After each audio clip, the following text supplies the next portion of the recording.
先日 YouTube1 万人達成記念として皆さんに感謝の気持ちをお伝えする動画を投稿しました。今回の動画では以前少しだけお見せした木の盾についてや、ものづくりを通じてアイデアを形にするという楽しさについてお話しできたらなと思います。最後にはこの盾を持ってセルフポートレート撮影も行いました。制作の楽しさやそれらをカメラで撮影して記録として残す喜びを 3D プリンターをあまり知らない方とも一緒に共有できたらなと思います。ぜひ最後までご覧ください。皆さんこんにちは、Tスタジオです。よろしくお願いします。このチャンネルではカメラのある暮らしをちょっと素敵にをコンセプトに機材レビューや作例紹介、あとは 3D プリンターで作ったカメラアイテムをお届けしています。現在 YouTube のチャンネル登録者2万人を目指して頑張っておりますので、ぜひチャンネル登録やコメントをいただけると励みになります。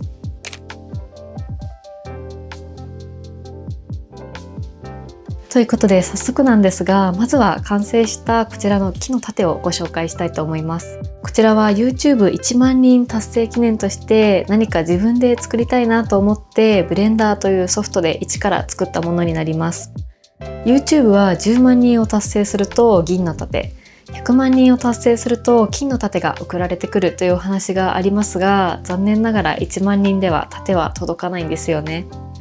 けどどうしても何か記念となるものを作りたくて、今回はこちらの 3D プリンターを活用してウッド系の素材を使用して木の盾を制作しました。そして今回こちらの制作にあたって使用した機材についてもご紹介させていただきたいんですが、今回 3D プリンターメーカーのプルシャさんのクリエイターサポートプログラムというもので1万人記念の盾を作るプロジェクトをご支援していただきました。今隣にあるこちらの Core 1L というプリンターと、ここにたくさんあるんですけどフィラメントをご提供いただきました。こちらにあるフィラメントというものは普通のプリンターでいうところのインクのようなもので、 3D プリンターではフィラメントという素材を溶かして造形をしていきます。今回はこの木の盾の製作に向けて木の質感を表現できるウッドフィラメントをはじめ、お花や茎の部分に使用するフィラメントをご提供いただきました。プルサリサーチさんはチェコの会社で 3D プリンターメーカーといえばプルシャと思っている方も多いと思います。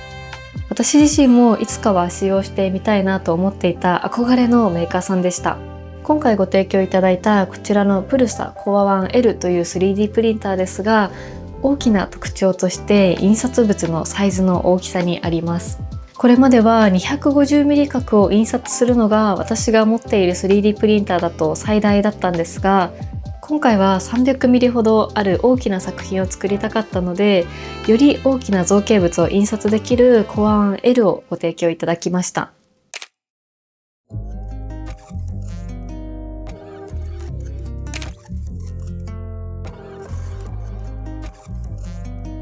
ここで今回使用した Core 1L がどんな 3D プリンターなのかについても簡単にご紹介したいなと思います。Core 1L の大きな特徴が先ほどもお話ししましたが、造形できるサイズがかなり大きいことです。最大で 300×300×330mm まで造形することができます。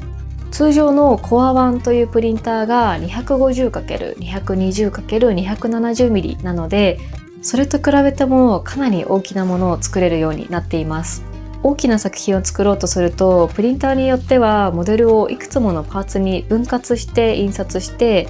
後から接着して継ぎ目を整える必要があります。もちろん今回の盾もパーツごとに分けてはいるんですが、メインとなるボード自体を 300mm の大きさでそのまま出力できたのは Core 1L を使っていてかなり便利だと感じたところです。そしてもう一つ大きな特徴が、このプリンター全体が密閉されていて、庫内の温度を最大60度までコントロールができるということです。3D プリンターはただフィラメントを溶かして積み重ねればいいというわけではなくて、素材によっては印刷中の温度変化によって反りや割れが起きてしまうことがあります。Core 1L はフィートベッドだけではなくて、その下にあるファンで庫内の空気を循環させることでプリンターの中を均一に温めることができるようになっています。特に大きなものを長時間印刷するときにはこういった温度管理もとても重要になってきます。そして個人的に使いやすいなと感じたのが、印刷に必要な最初の調整を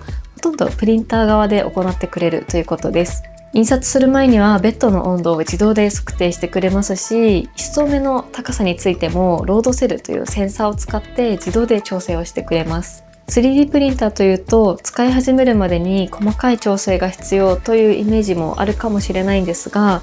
Core 1L であればそういった部分を自動で行ってくれるので、 3D プリンターに慣れていない方でも比較的使いやすいプリンターになるんじゃないかなと思います。またこのプリンターはケースで密閉がされているんですが、作動中は扉が開いていることを検知すると動作を止めるなどの設定も可能なので、安心して使用することができます。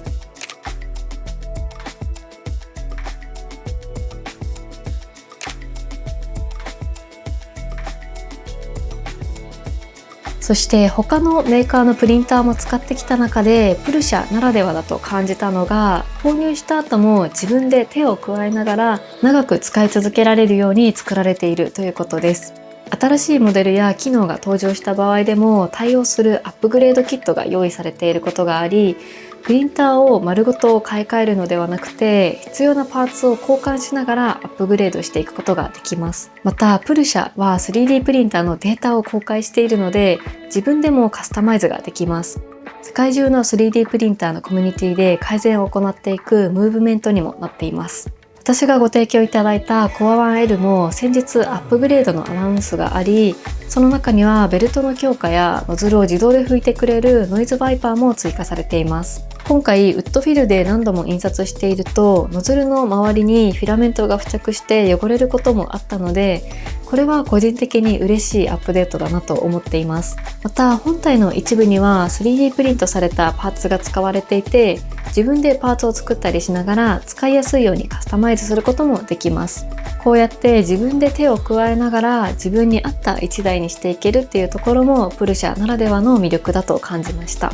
今回プルシャのクリエイターサポートプログラムの中でどうしてもやりたかったのが1万人記念の盾のデザインです。全体としては大きな木のフレームがあって、中央に私のオリジナルのキャラクター、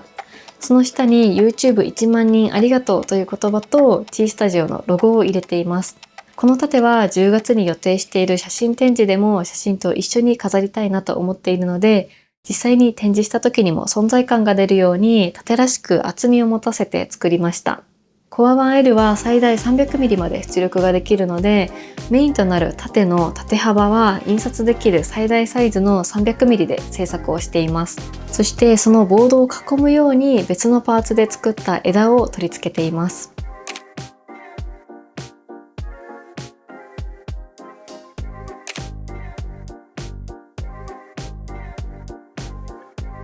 今回はプルシャさんから出ているウッドフィルという木粉が入っているフィラメントを使っています。ウッドフィルは単純に木のような色をしたフィラメントではなく、樹脂の中に実際に木由来の素材が混ぜ込まれています。そのため通常の PLA とは少し違った質感があって、印刷していると木のような香りも感じられます。今回は一つのウッドフィルだけで作るのではなく、4種類の色を使い分けました。まず一番大きなメインボードにはバーチホワイトというカラーのフィラメントを使っています。周りを囲んでいる枝と中央に配置したキャラクターにはチョコレートブラウンというカラーを使っています。この枝の曲線や表面の凹凸もブレンダー上で一から作った造形になります。実際の枝を見ながら太さを変えたり、表面に凹凸をつけたりしながら作っているんですが、ウッドフィルで出力してみると、この造形と素材の質感が合わさって想像していた以上に本物の木のような雰囲気になりました。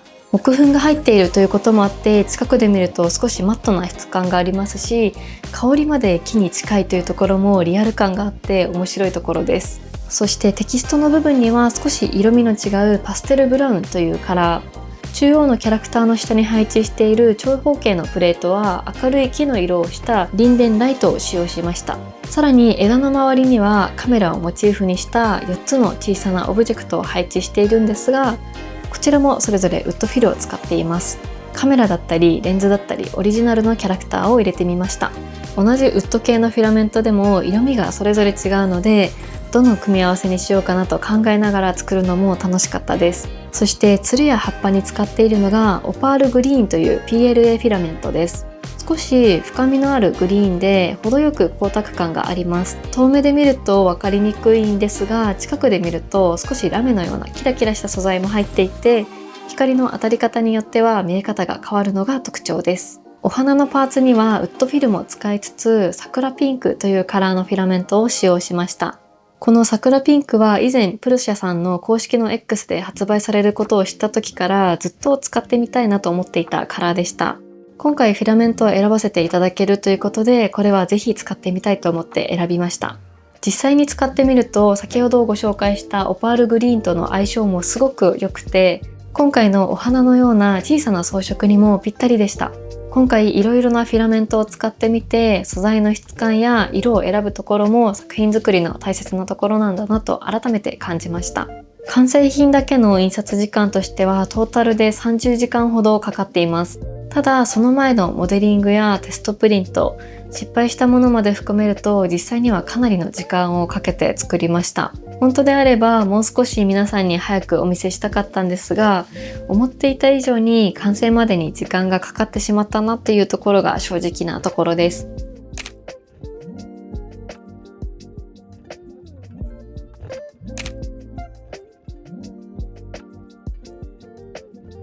そしてこの盾は10月に予定している写真展示でも展示させていただこうかなと思っています。一昨年展示をさせていただいた際にも作品タイトルや撮影データを入れるキャプションボードを 3D プリンターで作ったり、名刺ホルダーを作って置いたりもしていました。今年もそういった細かいアイテムは自分で作って皆さんに見ていただけたらなと思っています。さらに今回プルシャさんからこの大きな造形物を印刷できるコアワン L をお送りいただいたので、今回は写真の額装自体も 3D プリンターを取り入れてみたいなと思っています。写真を撮ってプリントして、その写真を飾るためのものまで自分で作るというところまでできてしまうので、3D プリンターを活用すると自分ならではの写真の残し方って本当に色々できるんじゃないかなと思います。これからこのチャンネルでも写真をもっと素敵に残す方法について色々考えていきたいと思っています。展示の詳細については概要欄に記載しておきますので、ぜひ遊びに来ていただけたら嬉しいです。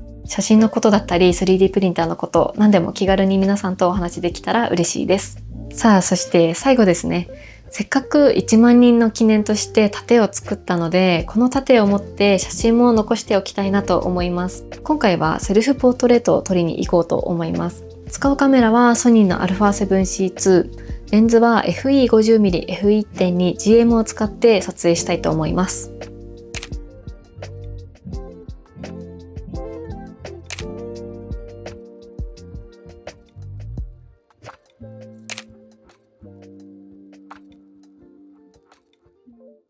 ということでいかがでしたでしょうか。3D プリンターを持っていない方にとっては少し遠いお話に聞こえてしまうかもしれないんですけど、実際に何かを考えてそれを作る時間、そして完成したものをカメラで撮影して記録として残す時間というのはすごく充実した時間になると思います。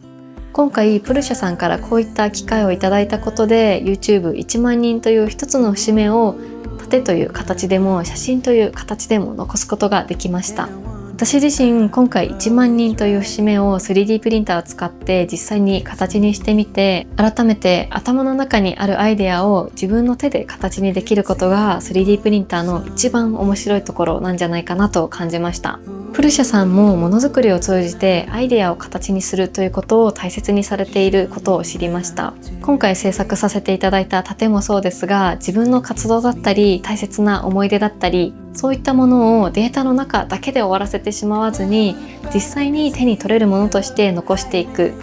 そしてそれをまたカメラで撮影して写真として残していく。これは私が普段楽しんでいる写真やカメラともすごく相性がいいなと思っています。これからも写真×ものづくりという形でいろんな作品を作っていけたらと思っています。今回の動画をきっかけに 3D プリンターやものづくりを少しでも身近に感じていただけたら嬉しいです。それでは今回の動画はここまでです。最後までご視聴いただきありがとうございました。この動画が良ければぜひ高評価とチャンネル登録をいただけると嬉しいです。ではまた次回の動画でお会いしましょう。ありがとうございました。